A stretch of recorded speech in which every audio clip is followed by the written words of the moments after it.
So yes, NABARD grade A phase 1 2024 has been conducted successfully, and we have discussed all the questions along with answer keys in the exam analysis session. But why I am here today? I am here today to give you some insights from this examination. क्या क्या updates हुए हैं, किस तरीके का exam आया था, कौन कौन से एरियाज से क्वेश्चन आए थे और हमें कौन कौन से एरियाज को टारगेट करना है for the 2025 examination, right? This video is very helpful for the people who are going to write the NABARD 2025 examination and also for the people who have written this examination this year. All right. Now, अगर मैं overall examination की बात करूं तो मैंने कल भी बताया था सेशन में that the examination was on the moderate line except a section that is general awareness. That was completely a bouncer, a difficult one. All right.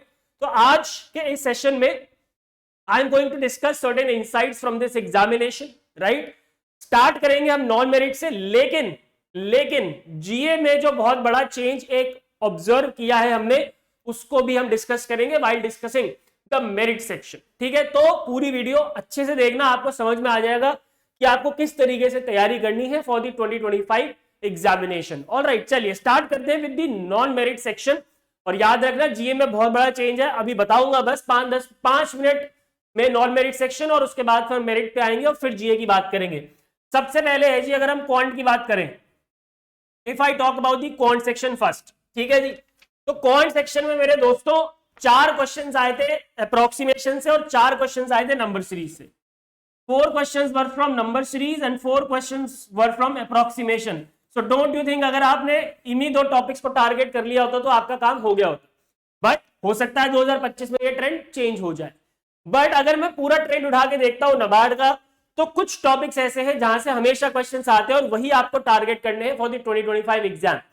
तो एक तो हो गया नंबर सीरीज, एक हो गया अप्रोक्सीमेशन, एक हो गया डीआई, एक हो गया रेशो एंड प्रोपोर्शन और एक हो गया परसेंटेज. तो अगर ये 5-6 टॉपिक्स आपने अच्छे से कवर कर लिए तो आपके क्वांट का जो सेक्शनल कट ऑफ है वो बहुत आराम से निकलेगा, बिकॉज आपको 8-10 क्वेश्चन ही करने हैं, उससे ज्यादा क्वेश्चन आपको करने की जरूरत नहीं है. And these topics are more than enough.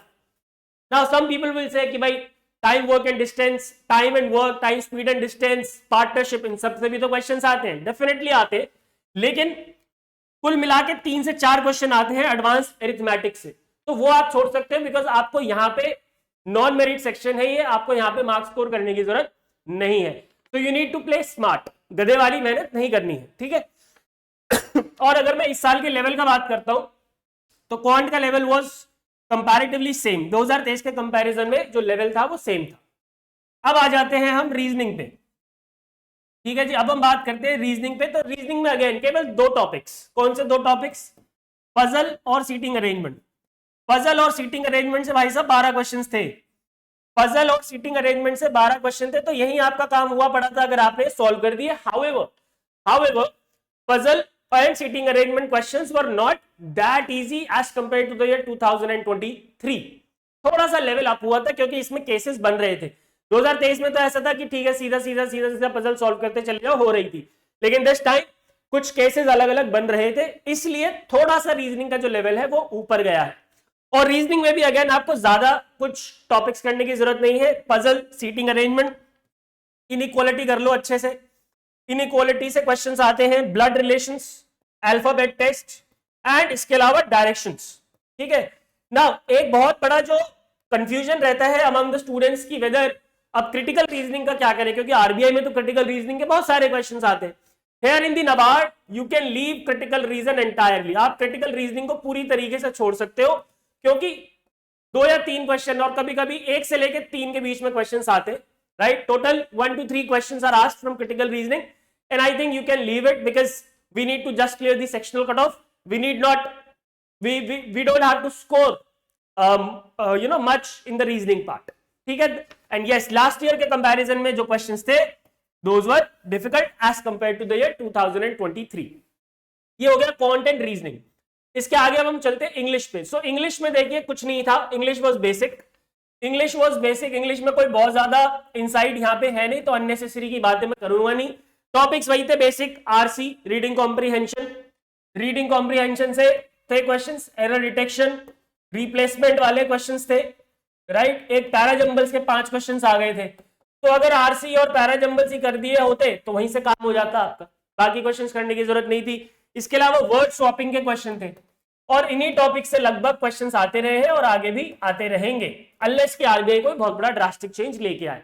तो इंग्लिश वाज डुएबल। अगर कोई भी आपके पास बेसिक किताब है जिससे आपने प्रैक्टिस किया है, फॉर एग्जांपल एसपी बख्शी, तो आप उससे प्रैक्टिस कर सकते हो और आपका आराम से इंग्लिश वाला जो सेक्शन है वो क्लियर हो जाएगा। ठीक है, अब आते हैं डिसीजन मेकिंग पे, जो कि है बहुत ही मुश्किल area. Now you will say बहुत ही मुश्किल क्यों, 10 ही क्वेश्चंस तो है। 2023 में ऐसा हुआ था, बहुत सारे लोगों का डिसीजन मेकिंग का ही सेक्शनल कट ऑफ नहीं निकला था। ठीक है, क्योंकि 23 में डिसीजन मेकिंग काफी डिफिकल्ट था as compare to 2023। Decision making was quite easier, थोड़ा ज्यादा नहीं, थोड़ा सा आसान था। ठीक है, जो डिसीजन मेकिंग के जो एरियाज ऑफ क्वेश्चंस है उनकी बात मैं कर देता हूं। एक तो है टेक्निक्स ऑफ डिसीजन मेकिंग, यहां से क्वेश्चंस आते हैं जी। एक है टाइप्स ऑफ डिसीजन मेकिंग, यहां से क्वेश्चंस आते हैं जी। एक है मॉडल्स ऑफ डिसीजन मेकिंग, और एक इस बार क्वेश्चन इन्होंने दिया था, इमोशनल इंटेलिजेंस को कनेक्ट किया था विद रोल ऑफ मैनेजर्स। ठीक है, बट मेजरली जो क्वेश्चंस आते हैं वो यहां से आते हैं, techniques, types and models of decision making. ठीक है, 2023 के कंपैरिजन में पेपर थोड़ा सा डिसीजन मेकिंग का आसान था, लेकिन अब क्योंकि सेक्शनल कट ऑफ है तो आपको निकालनी तो पड़ेगी। डिसीजन मेकिंग की समस्या सबसे बड़ी ये है दैट पीपल आस्क कि भाई कहां से करें।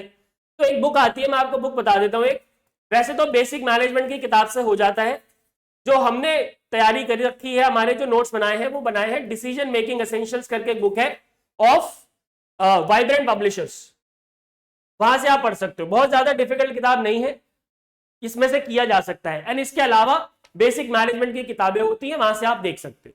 ठीक है, दैट वाज डिसीजन मेकिंग। अब आ जाते हैं कंप्यूटर अवेयरनेस पे। कंप्यूटर अवेयरनेस भी 2023 के कंपैरिजन में मॉडरेट था।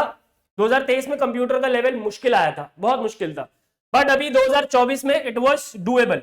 2024 में डुएबल था। कैसे? क्योंकि बहुत सारे क्वेश्चंस मैंने ऐसे देखे थे कि अगर आपको बेसिक कंप्यूटर ऑपरेशंस भी आते हैं, लाइक शॉर्टकट्स पे थे, या कुछ HTTP का क्वेश्चन था एक, राइट। तो अगर आपको बेसिक कंप्यूटर भी आता है तो आप आराम से इसकी सेक्शन कट ऑफ निकाल सकते हो। बट अगर आप फिर भी इसमें तैयारी करना चाहते हो तो लूसेंट की एक कंप्यूटर की बुक आती है, कंप्यूटर अवेयरनेस की। लूसेंट की एक कंप्यूटर अवेयरनेस की बुक आती है, या फिर जो लूसेंट की जीके है, लूसेंट की जो जीके की किताब है, उसी में कंप्यूटर अवेयरनेस का सेक्शन है। लूसेंट जीके में ही एक कंप्यूटर अवेयरनेस का सेक्शन है, आप वहां से भी उसको पढ़ सकते हो। ठीक है भैया, सही है। तो ये था नॉन मेरिट सेक्शन। अब मैं आ जाता हूं जल्दी से मेरिट सेक्शन की तरफ, और सबसे पहले मैं बात करूंगा भाई लोगों जीए की। सबसे पहले मैं बात करूंगा जीए की, जिसने बहुत सारे लोगों के पसीने छुड़ा दिए इस बार 2023 में। क्यों पसीने छुड़ाए, मैं उसका रीजन बताता हूं। क्योंकि out of 20 questions, 9 questions were from finance current affair, जो कि बिल्कुल भी एक्सपेक्टेड नहीं था, और आई थिंक नबार्ड को पूछना ही नहीं चाहिए, बट ठीक है, ऑल इंडिया फाइनेंशियल इंस्टीट्यूशन है तो उसका हक बनता है फाइनेंस करंट अफेयर से क्वेश्चन पूछने से।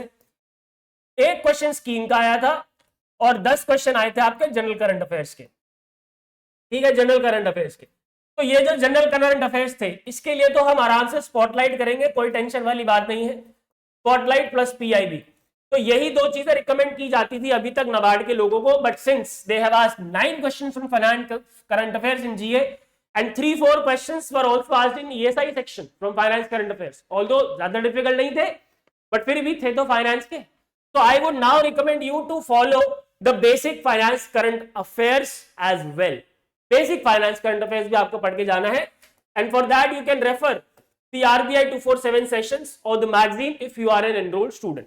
ठीक है, RBI 247 मैगजीन पढ़ते वक्त या फिर सेशन देखते वक्त आपको सिर्फ बेसिक पे जाना है, कंसेप्चुअल पे नहीं जाना है। बेसिक न्यूज जो है बस उसी से क्वेश्चन आएगा, उसके अलावा नहीं आएगा। फॉर एग्जांपल क्वेश्चन क्या था, मार्च में कौन सा सेटलमेंट प्रोसेस लॉन्च हुआ, T+0। फॉर एग्जांपल क्वेश्चन क्या था कि सेंट्रल केवाईसी रजिस्ट्री कब से फंक्शनिंग स्टार्ट हुई, 2016 या 17, जो भी उसका आंसर है। क्वेश्चंस बेसिक थे, लेकिन क्योंकि हमारी तैयारी नहीं थी फाइनेंस करंट अफेयर्स की, तो ऑब्वियसली डिफिकल्ट तो लगेगा ही। तो जीए का सेक्शन वाज ओवरऑल डिफिकल्ट, और यहां मुझे लगता है बहुत सारे लोगों की सेक्शन कट ऑफ निकालने में दिक्कत होने वाली है इस बार जीए में। ठीक है, तो दैट वाज जीए। अब आ जाओ ईएसआई पे। तो देखो भाई, ईएसआई में आपको टेंशन लेने की जरूरत नहीं है जब तक अपन है। क्या क्या है भाई ईएसआई में? पीआईबी करंट अफेयर्स जो मैं पढ़ाता हूं उससे 17 क्वेश्चन डायरेक्ट थे। स्कीम्स क्वेश्चन, स्कीम से 7 क्वेश्चन थे और ये सातों के सातों क्वेश्चंस कवर थे मेरी गवर्नमेंट स्कीम की सेशन में जो मैंने अभी एग्जाम से पहले लिए थे। फाइनेंस करंट अफेयर के 2 क्वेश्चन आए थे इसमें भी, ठीक है। General current affairs, general current affairs जो कि हर बार कुछ ना कुछ कहीं ना कहीं से आते हैं, 8 क्वेश्चन थे। बजट से भैया 4 क्वेश्चन थे, सारे के सारे कवर्ड थे मेरे बजट के सेशन में। और नाबार्ड की annual report, NABARD annual report से 2 क्वेश्चन थे और ये दोनों के दोनों क्वेश्चन मैंने जब एक दिन पहले क्लास ली थी एग्जाम के तब कवर कराए थे, ठीक है। तो मेरे कराए हुए क्वेश्चंस में से 17 और 7 24, 24 एंड 4 28 एंड 2 30 और जनरल में से 3 क्वेश्चंस 33 क्वेश्चंस ऐसे थे जो कि मैंने आपको यूट्यूब पे करा रखे थे या कोर्स में करा रखे थे, ठीक है भैया। तो ईएसआई के लिए आपको क्या क्या करना है?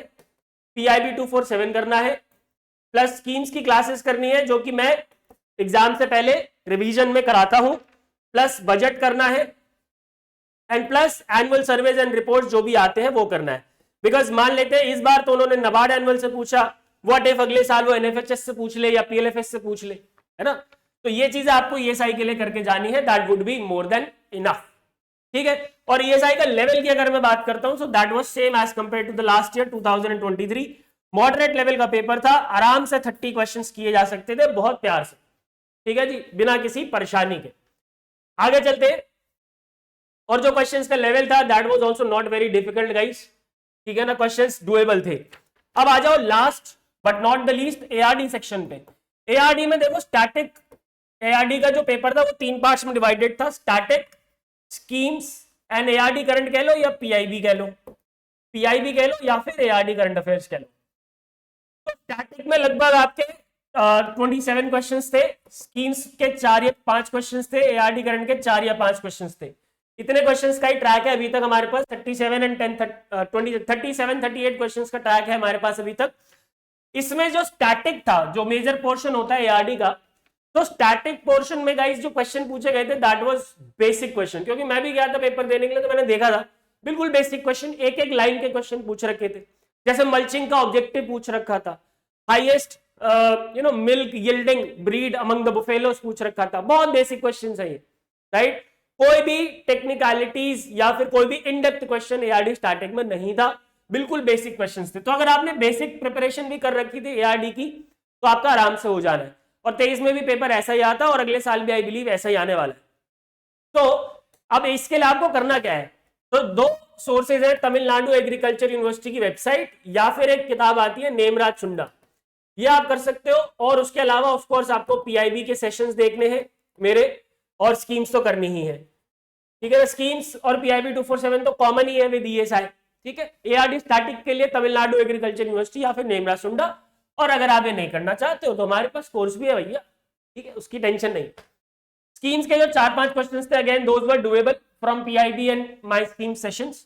पीआईबी और एआरडी करंट के भी क्वेश्चंस जो थे डुएबल थे। एक क्वेश्चन आया था सेकंड एडवांस एस्टिमेट का, that was a difficult question actually, ठीक है। वो मैं कहूंगा कि वो डुएबल नहीं था, वो बहुत डिफिकल्ट था। उसमें पूछा था कि मतलब इंक्रीजिंग या डिक्रीजिंग ऑर्डर में पूछा था कि इंक्रीजिंग या डिक्रीजिंग ऑर्डर में लगाओ in the terms of production as per the second advanced estimate of horticulture crops. So that was a difficult question indeed. But overall, ARD static, ARD section was also doable and it will be on the moderate line. देखो easy मैं किसी भी section को नहीं बोलूंगा, easy नहीं था कि बहुत आसान पेपर था, हलवा पेपर था, लड्डू पेपर था, no, ऐसा नहीं था। आपको मेहनत तो करनी ही पड़ेगी, बिना मेहनत के आपका कुछ नहीं होने वाला। मॉडरेट था एग्जाम, क्योंकि देखो even if questions are moderate, even if मैं अगर बोलूं कि क्वेश्चंस इजी थे, इजी इसलिए मैं नहीं बोलूंगा क्योंकि क्वेश्चंस की जो डायमेंशंस थी, जो विड्थ थी ना, वो बहुत ज्यादा थी, अलग अलग एरियाज से इन्होंने क्वेश्चंस पूछे थे, and that is why overall examination level was moderate to difficult, not easy to moderate. क्योंकि जब एग्जामिनेशन की डेप्थ और यू कैन से जो उसका ब्रेड्थ है वो इंक्रीज हो जाता है ना, तो बड़ी मुश्किल हो जाती है क्वेश्चंस को सॉल्व करने में, ठीक है। जैसे फॉर एग्जाम्पल ईएसआई में जो क्वेश्चन आया था कि इन एक्ट्स को क्रोनोलॉजिकल ऑर्डर में लगाओ, that was surprise question. For example एक क्वेश्चन आया था कि नाबार्ड इनमें से कौन से फंड्स का नेशनल इंप्लीमेंटिंग एंटिटी है या फिर डायरेक्ट एक्सेस एंटिटी है, that was also a difficult question. So basically जो विड्थ थी, जो ब्रेड्थ थी क्वेश्चंस की, वो बहुत ज्यादा थी, इसीलिए I am saying the question paper overall was on the moderate lines. ठीक है, सो अगले साल के लिए आई होप आपको समझ में आ गया है कि आपको कैसे तैयारी करनी है। बाकी और स्ट्रैटेजी वीडियोस तो मैं लेके आऊंगा ही, उसकी आपको चिंता करनी नहीं है। So that was all from the NABARD Grade A Phase 1 2020-24. I hope all the insights are clear. Thank you very much and I wish you all the best. The people who are going to write 2024 examination, I wish you all the best for the results and all the best for the Phase 2 as well. Thank you very much. Goodbye, take care and God bless.